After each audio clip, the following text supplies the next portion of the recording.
Et donc à Valérie Létard, puis à Viviane Artigas. Oui, merci beaucoup, Madame la Présidente. Monsieur Poupart-Lafarge, vous dire bien sûr qu'on est quand même sensible au fait que vous veniez répondre à nos multiples questions et légitimes évidemment.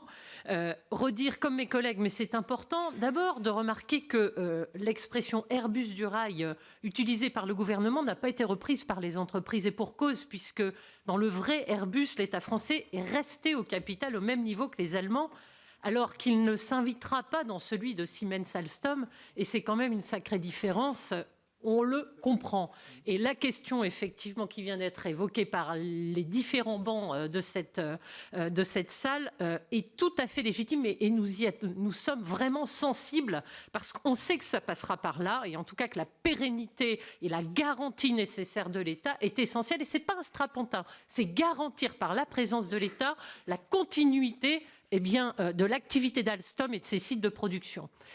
La question qui se pose particulièrement dans le Nord, ma collègue l'a évoquée, pour nous, vous le savez, sur les commandes qui sont passées ici au niveau national, le site de Petite-Forêt, qui compte 1200 salariés, ce n'est pas anodin, a souvent travaillé sur des réponses communes avec Bombardier. Beaucoup du carnet de commandes est rempli dans notre territoire grâce à ces alliances intelligentes.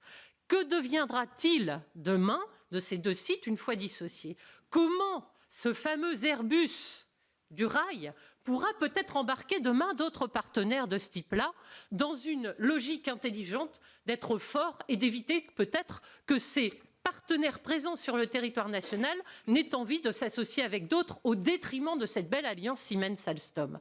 Bref, je pose des questions qui ne sont peut-être pas politiquement correctes aujourd'hui, mais qui me paraissent essentielles pour l'avenir si on veut véritablement demain avoir une force d'acteurs présents sur le territoire qui ne soient pas des failles, mais restent des forces et des partenaires pour garder effectivement des marchés et se développer à l'extérieur. Et autorisez-moi, monsieur, juste de dire un mot quand même. Un demi-mot. 4 ans. Avec quand même, en fonction des plans de charge, la possibilité de ne pas respecter ces 4 ans. Donc, quoi avant et quoi après les 4 ans? Vous ne pouvez pas donner trop de précisions, mais quand même, nos sites de production, on l'a vécu avec Vallourec, il ne faut pas qu'effectivement, ils se déportent en Allemagne. Merci.